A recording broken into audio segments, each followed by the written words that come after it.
here from Boardwalk Swift, and I'm delighted to have Viki Freeman with us today. She's the CSO at Airship. She's going to give us some really good insights about her career, some insights into the industry as a whole, and as a massive advocate for equality, I think she's going to have some good things to say about that as well.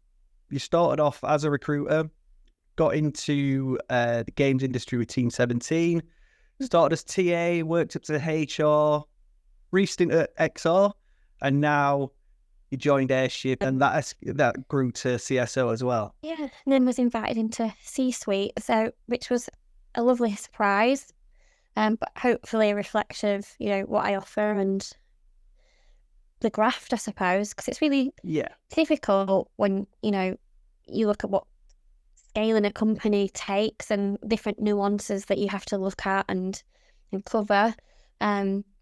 I'm really lucky actually that my CV and background is so diverse. I think it's very difficult for people to go, so how did you go from being a recruiter to being chief strategy officer? Completely different industries as well. And it's even more random than that when you think about what I studied at university and what was that? And the like. So I started out wanting to be an architect and went to uni and did retail and exhibition design, and left as a recession was happening. So there were no jobs, nobody was building anything. There were no shopping malls being fitted out. There were no hotels redeveloping. So I was already working for a recruitment company at the time. I don't know if anybody remembers Staff Force, but Staff Force, classic. Yeah, I worked on a industrial desk for those as a resourcer. So they just asked me if I wanted to stay on as a consultant while I figured stuff out. I said yes, and 12 years later I was still in recruitment. Went and worked for a couple of independents in that time. One lovely company, little independent called Juice Personnel for 8 years of that time. But we became a little bit more entrenched in how companies grew and scaled, and how they sort of designed their teams and departments, and gave them some kind of lighter HR solutions. So I already had visions of kind of building more, I suppose, in terms of that for myself. And I took a sabbatical actually and took 6 months off, and to eat, pray, live, and all that kind of stuff. I was new to being a parent as well around that time. My daughter was very small, but I was so bored. Oh my God. And there's a local competitor, another agency, who I'd become quite friendly with the owners. And they checked in about month 4 to see how I was getting on. I was just really honest and said, just bored. So bored. And he mentioned that there was a part-time role at Team 17, which was just down the road from me at the time, in Wakefield. So I went along. They basically wanted someone to set up a talent department for them. They had no process, or it was quite kind of, light and rogue. There was no rules. And they wanted somebody with experience to come in and help set up that function. And given that was bread and butter for me, and it was part-time, so it was a nice sort of compromise, I said yes. Within 3 months I was working full-time, and within like a year I entrenched myself in all sorts of things within the business, from project managing their relocation to another spot, to HR, to engagement initiatives, building out the talent processes and procedures and hiring plans and whatnot. So yeah, I loved it. It was a great 4 years, and it made me completely fall in love with the games industry. Kind of reached a ceiling, and I thought, it's time to move on. And XR, VR, AR was a bit of a buzzword at the time. It really kind of excited me. Yeah. Local as well again? Yeah, so that was only over in Leeds at XR Games. A shorter contract of 6 months, because I felt like I needed something a little bit maybe bigger or a bit more challenging than just HR alone. And yeah, I got invited to a chat with Joe, who's the CEO of Airship. Immediately inspired. What a guy. And I don't know why, but he offered me a job. And here I am 2 and a bit years later, and helped him kind of build up from the foundations that he'd built so far.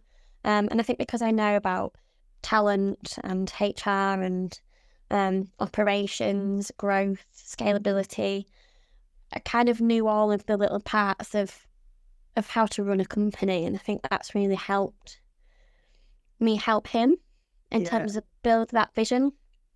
I think sometimes you meet people who are starting a game studio and they're really good at making a game, but they don't necessarily know how to create a company or how to set up the processes for onboarding people and just everything about the day in, day out. Because you can't know everything, and I think that's okay. And it's only because I'm nosy and that I've built such a menagerie of skill over the years, is that I like to know everything, and I like to know how things work. And if someone asks me to do something, I ask why, because I want to understand what it is I'm doing and what impact that has. And I think just rolling up my sleeves, and I'm very much a in the trenches sort of person, that kind of that natural ability to manage teams as well along the way has kind of been built, and nurturing teams to, I don't know, my way of managing individuals is allow them the freedom to make mistakes. Yeah. Navigate through, challenges together, and kind of empower them to want to know more. So I'm happy for them to constantly ask me questions about what I'm doing and why, because I think it helps them understand what we're doing and navigating as a business, and having that transparency. And hopefully, my teams agree that that's helped them grow as well as individuals. And I like to see other people succeed. I think it's a bit of a, I don't know if it's a bit of a selfish trait, but I actually like to make people better than myself. That. A lot of leaders will see levers as an issue, but I actually see levers as a version of you doing your job incredibly well, that you've created somebody else wants really badly, or you've nurtured them so much that they've hit a ceiling in your company and that they're ready to go on to do bigger and better things. And if you suppose with you having navigated that with Team 17, you've been there. It's lived experience. Yeah. Sure. And not every company is going to give you everything that you want, and that's okay. As long as you know what your true value is, I think you'll always find your way. But there's so much more to do at Airship. Like, it's one of the companies that has never-ending potential. And I've worked for many clients as a consultant, so I've seen pretty much the good, the bad, and the ugly along the years, as you probably have as well. So I'm really particular about who I work for and who I work with. Friends, family, and peers, and colleagues will probably agree that I'm quite picky and have high standards, especially when it comes to like excellence in process and following. It's not a case of being anal about anything, but there's a point in setting up practice, isn't there? That it's followed. For sure, you've got to do it. Yeah, you have to do it. I think innovation comes from colouring outside of lines as well. So I'm not afraid to challenge the norm. I'm not precious either. If people come to me and say, what you're doing is actually really affecting something we do further down the line. Do you mind if we change it up or readapt how you want it to be done? Is not working for us. So can we compromise somewhere in the middle? I'm all for that. I think actually you've got sorry. No, go on. There's a popular misconception that everyone's got their answers, like the people. No, we don't. But everything's a learning curve, isn't it? It's a bit of trial and error. You've got to see what does work, what doesn't. Theory sometimes looks incredible on paper, but when you put it down to practice, it's two different things, isn't it? Yeah, and that's the thing. You've always got to consider, is the execution as good as the promise? Yeah. And CEOs and founders are visionaries, and that's what I love, is making that a reality for them. And I won't be able to do everything that they're dreaming of or aspiring to be, but that's when you start building out your teams to accommodate people who know how to do those missing bits.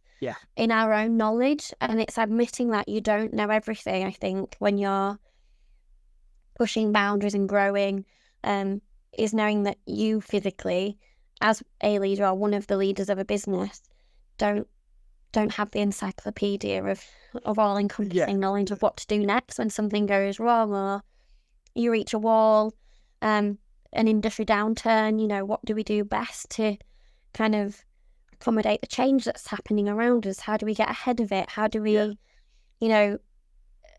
protect ourselves? And, we learn every day. And I think that you're lying if you think that you know how to solve everything as a business owner or a business leader.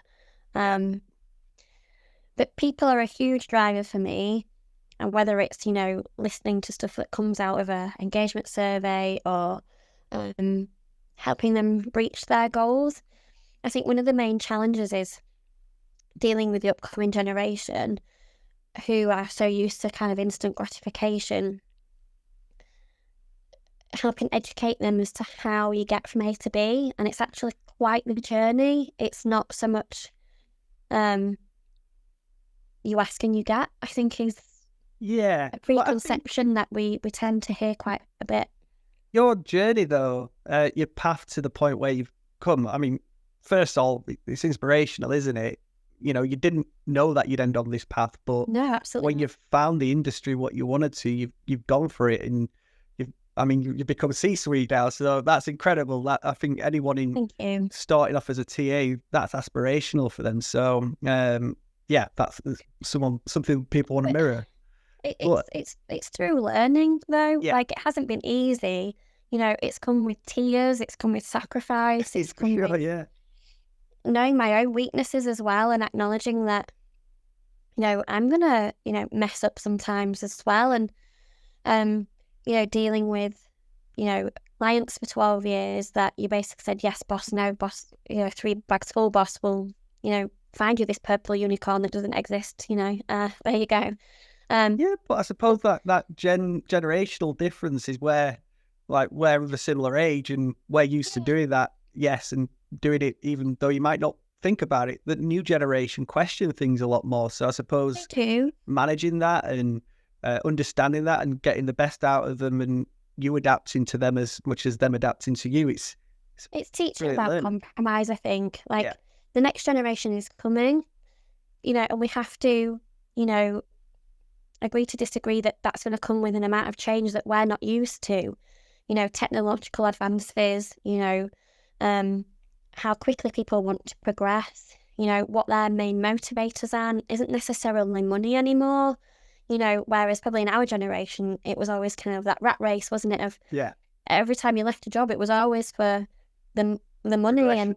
And working in sales is for that gratification of ringing that bell when you get a sale. And I think when we work in a more creative sector, it's a lot more holistic and organic, and it's a lot more about feelings and collaboration. And I think people having their names on something that they can hold in their hand, or watch on a screen, the whole kind of interactive kind of creative industry, movie, film, theatre, music, and games is moving at a pace that we can't really predict. I think that's going to be reassuring for a lot of people. The fact that someone at your level or understand that and thinks about it and doesn't just think it's my way or the highway. You're adapting to what the needs are going to be going forward. I suppose that's going to be the benefit to Airship in the long run. About Airship then. I hope that our crewmates appreciate that there's an element of compromise there. We say and direct things in a certain way because we've lived it and we know what works and we know what doesn't, because we're commercially minded in that sort of way. But we're also very open to understanding how things are changing, and we adapt where we can and where's safe to do so to accommodate the change in that generational shift. And that generation will do the same for the generation that follows them, and they'll be thinking, God, we never used to do it this way when I started out. And it's just the working world. And we've got things, chasing us up the arse like AI and things that are going to completely change the interface of everything. So, yeah, I think it's just respect on all levels, really. Evolution, not revolution as well, eh? Exactly. Innovate, not stagnate is one of my favourites as well. Love that. Yeah. Well, for anyone who doesn't know about Airship, do you want to give us a bit of an overview on what you're about, what you do? Yeah, sure. So Airship Interactive, because there's more than one airship in our industry. We are a premium art outsource studio. So art is our kind of primary service provision, but not exclusive to the games industry, which I think is a bit of a preconception. Airship Interactive is the name of the game. So any interactive media we cover, really. So we really encompass everything that is about creativity and innovation and tool development. We want to make sure whatever it is that you're creating gets to market in the most amazing state of play. So whether that is, e-commerce, or whether that's the next AAA game, which I will be honest is the kind of main, client base that we've got. And we're so incredibly proud of, our entire history to date. Portfolio is insane. And I've worked for publishers, so, and you see kind of portfolios that they build, but there's nothing not exciting in our kind of directory. But we can dabble in other areas that are a little bit more complex, like animation, and we've helped certain clients with VFX as well. But primarily it's kind of 3D character environment, props, weapons, and such. But we're very well known for creatures as well. That's kind of a bubbling service that we've done incredibly well over the last 6 to 12 months and longer. So there probably won't be a game in your current catalogue that we've not supported in some way. Well, that's something to be proud of. Yeah, the talent as well is some of the best I've ever worked with, and I'm not just saying that. Like, they're from all over the world, from Congo to Italy to the UK, France, Spain, you name it. They're from literally almost every continent, and we really respect that kind of nomad sort of sense of earning a living as well. Yeah. So we have a really nice kind of business model that helps support kind of that kind of freelance way of working versus permanently based UK employees. So it really complements different time zones and, different styles versus genre of game, because you tend to find certain, areas in the world have kind of different stylized have game types as well. So we try to complement the industry the best way that we can with what we provide. So is that an evolution in itself? So before Airship Interactive, you had a lot of people on site in the Northwest. Everyone. Yeah. So is that your impact? Is that something what you brought in, or is it just something that's organically grown, allowing people to work worldwide and work for you? Yeah, I think it was just natural progression in terms of how a company is to adapt to an ever-changing industry. COVID impacted massively all companies. I didn't invent remote working, so I can't stake claim to that. But we've ensured that the company has stable infrastructure, where possible. That's an ever-changing thing, that's to be overcome. But making sure they have the right hardwares and softwares wherever they are in the world. I think, we have to admit as a world now that the world is a very different place, and that clients can get employees from anywhere they want within different price ranges, etc. So we've basically offered them a smorgasbord of options. If they're an American client, we can match time zones in terms of production, art, submissions, all those sorts of things. Europe, we're on the best time zone for those. South America, we have employees that live in Brazil. We've got pretty much every aspect covered, so that it makes kind of service kind of streamlined and predictable and reliable, really. doesn't come without its challenges, Yeah. or its hiccups. We're not perfect by any means, but I think having that skill in my tool belt of kind of relocating teams and closing studios and opening studios and understanding how to navigate some of those challenges has certainly helped, yeah. And language barriers, we make sure that everybody's fully vetted so that, universal languages can be, understood, and so communication doesn't fall down. We have permanent employees that help us with translation as well because of our kind of international pool of employees. So we all just help each other really and just make sure that there's as much opportunity out there for anyone. It doesn't really matter kind of where you're logging in from or, what your IP address is. Company of the world, isn't it? It really is, yeah. It should be Airship International really, shouldn't it? It definitely should. Something what I really wanted to speak to you about is you are a massive advocate for equality. Anyone who sees your LinkedIn posts can see how much it means to you. I'd like to get your opinion on how things are progressing since you've joined the industry. And then I suppose as a secondary question, what does it still need to do to get to the level where it's acceptable, I suppose? I mean, it is acceptable now. It's probably the most inclusive industry I've ever worked in, but there's always progress. Isn't it? How much it's changed in the last just handful of years, I think. I mean, when I started at Team 17, so that was my first games industry experience, I'd worked in white collar where it was just middle-aged white men in suits, primarily. So I was already kind of used to kind of a whitewashed world in terms of, equality. There were no women with seats at the board table. And then entered this completely different world of a company that was run by a woman. And, let me just say, the company that I'd worked for before that was also run by women. And that taught me a lot in terms of what we were capable of, in terms of breaking down some of those barriers.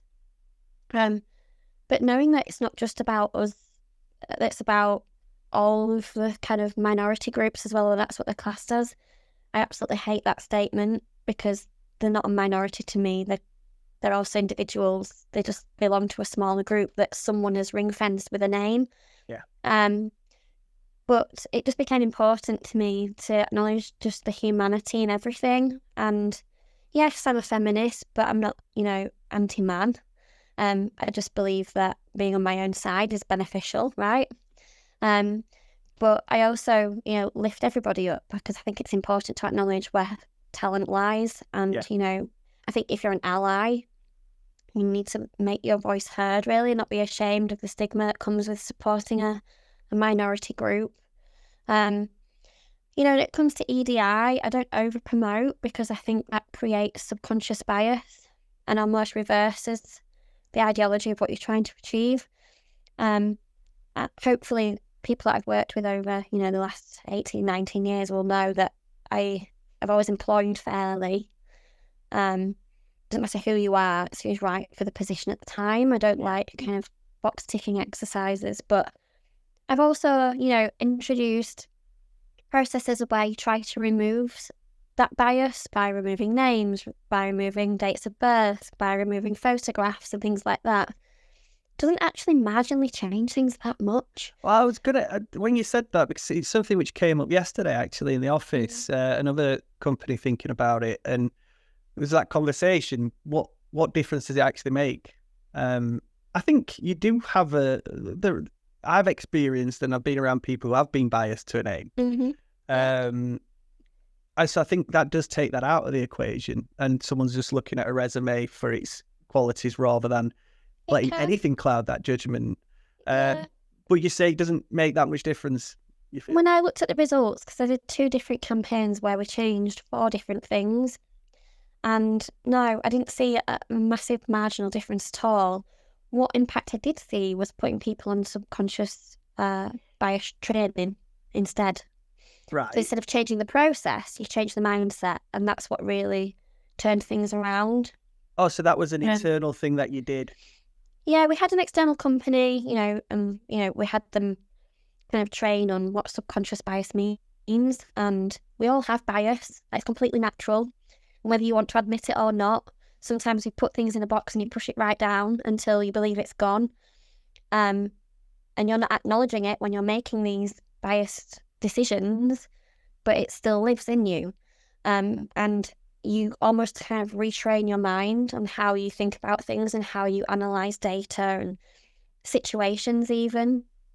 And that's what really turned things around. So if I was going to help, give any advice to any other business leader or any other talent department or management training, I would say try to incorporate that into your overall L&D plan, because I think it really does work. I love it. I think it's a great idea, because education's the key, isn't it? People don't understand it. Education, always.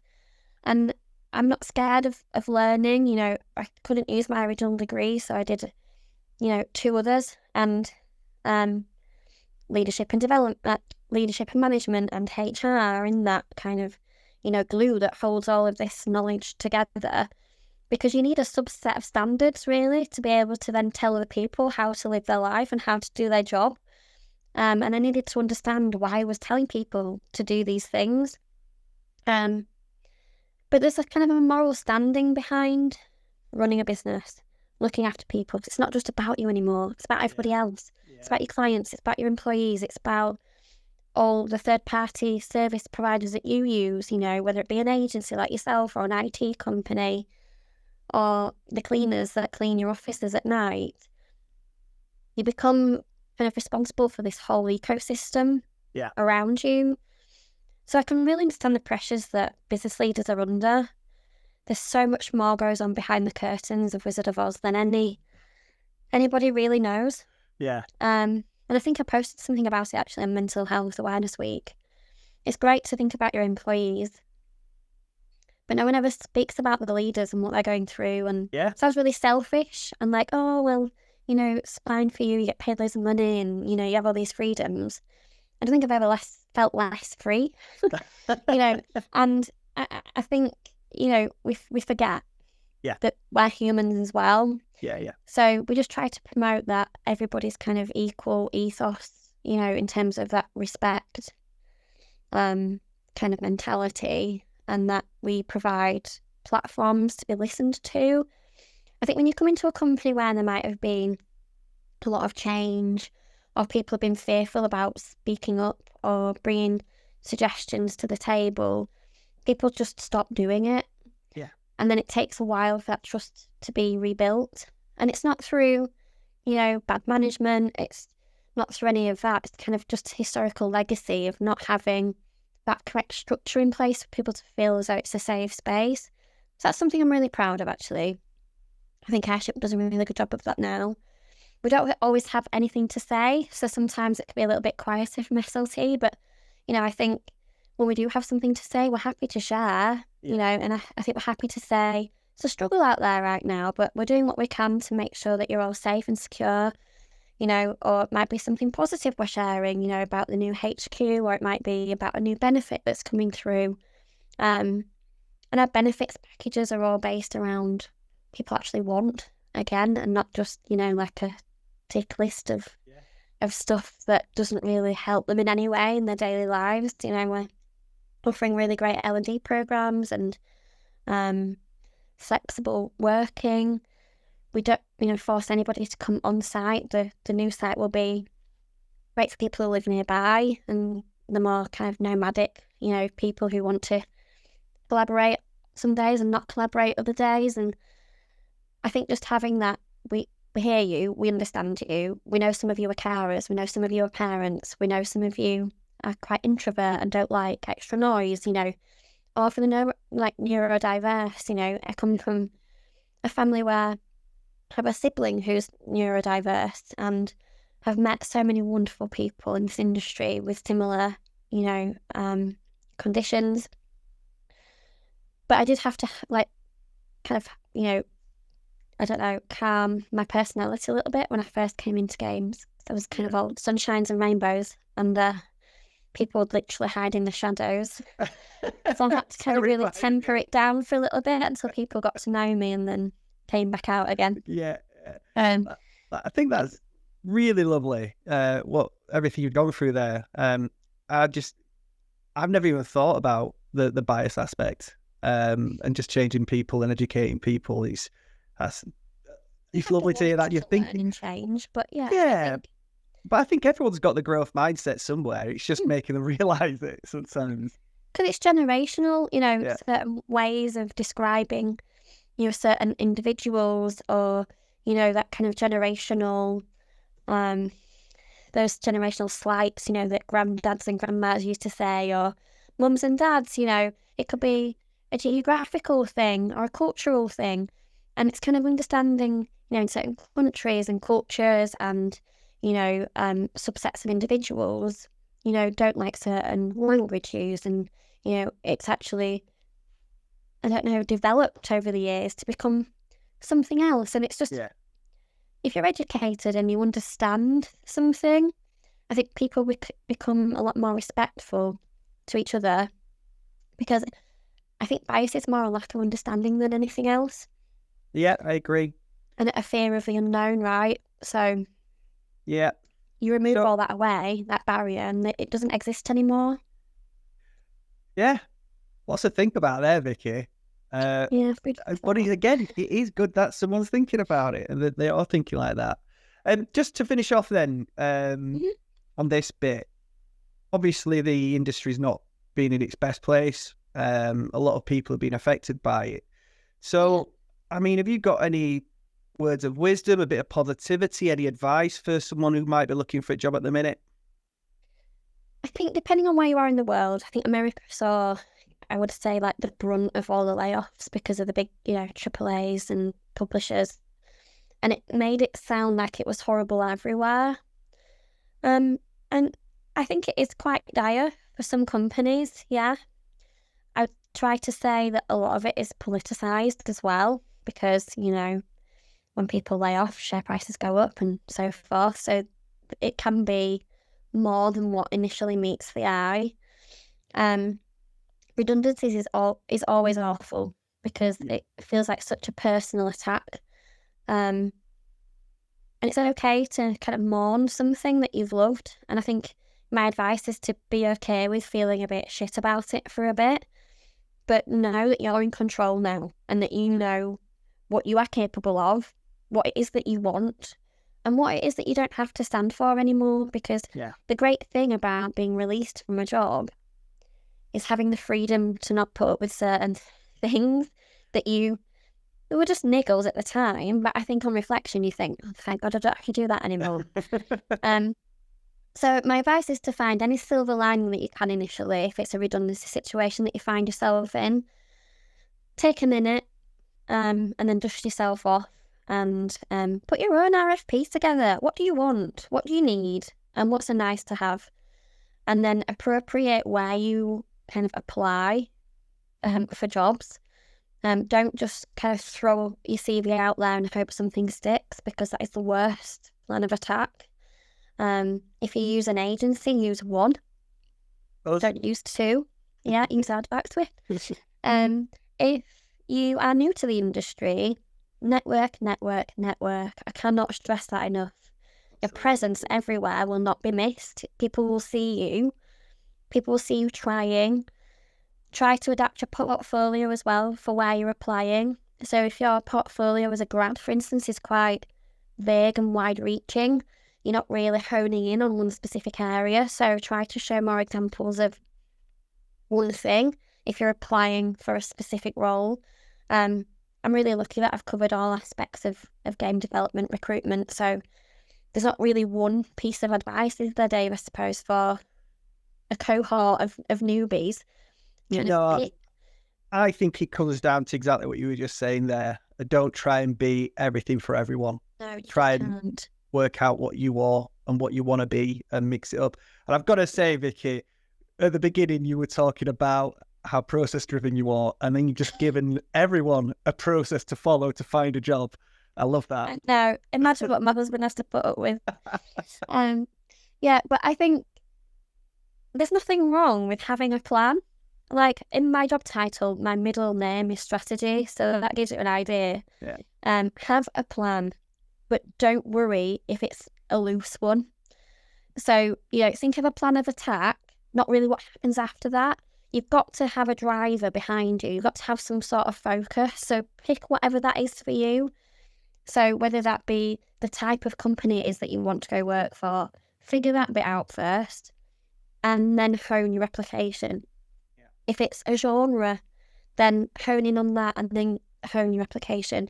If you're a programmer, give examples of your coding. Yeah. Like, it saves time at test stage because they already know your language and what languages you're used to working in. If you're a design student, or you've got a year or so under your belt, but you've got no credits to a title because you've had to leave before release or something like that, ask to do a test. Offer your time, and art, exactly that. Art station, anywhere where you can spread your portfolio out is great. Get a mentor as well. And this goes for inexperienced and experienced people. Absolutely. You're never too wise or old to have somebody to help guide you. I have one. I'm pretty sure Joe's got one. My HR manager's got one. Everybody, I think, should have somebody that they can lean on for advice. Yeah.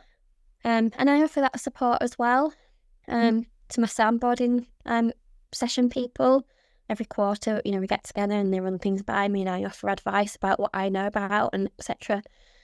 I'm not, the oracle, but they teach me things as well. And it's about that kind of... It's the collab, complementary thing, isn't it? The big collaboration. Everyone's benefiting from it then.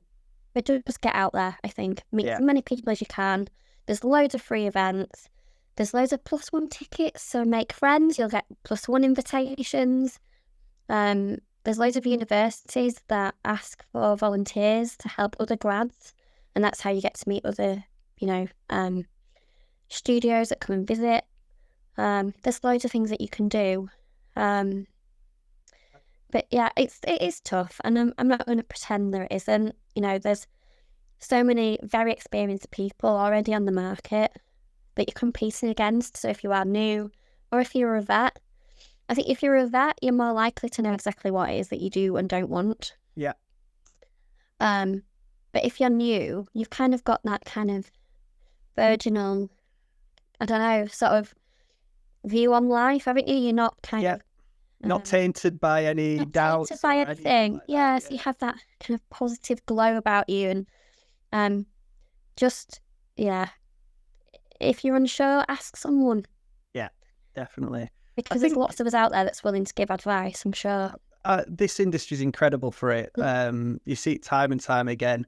But also another thing, like, me and you are a little bit longer in the tooth, aren't we, Viki? We've been through stuff like this before, and it always turns around. It will never be this bad.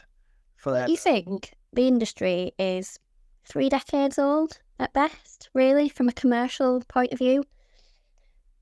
We're barely scratching the surface, really, as an industry. And every 10 years, there's this cyclic shift. And we're in that third cyclic shift of, the industry transforming. Yeah. They grow, they overbloat, they lay off a bit. They grow, they overbloat, they lay off a bit. And that can be influenced by all sorts of things, consumer trends, what people are playing, what people can afford. Yeah. COVID, that was a massive thing. And I just think there's just so many factors there that we can't control. You kind of need to keep one eye on the ball at all times. Yeah. You never know when it might come. But we're facing a situation where we're about to see our first retirees from the industry. Yeah, that's a good point. Where does that knowledge set go? Yeah. So once they leave and depart us and, spend all their nice retirement money, who's next? Mm-hmm. We haven't got enough learned experience between us yet to know how to navigate the next kind of, cataclysmic event, because we haven't seen it all yet. You can take advice from other industries and whatever, because, they've been running longer, but the answer is nobody knows. Still learning, still going. We're all still learning.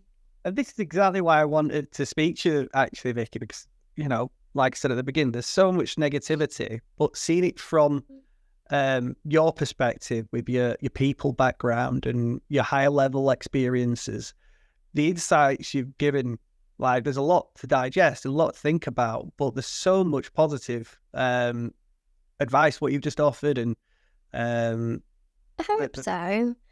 And I've been there myself. I've been made redundant. You know, I've had bad bosses.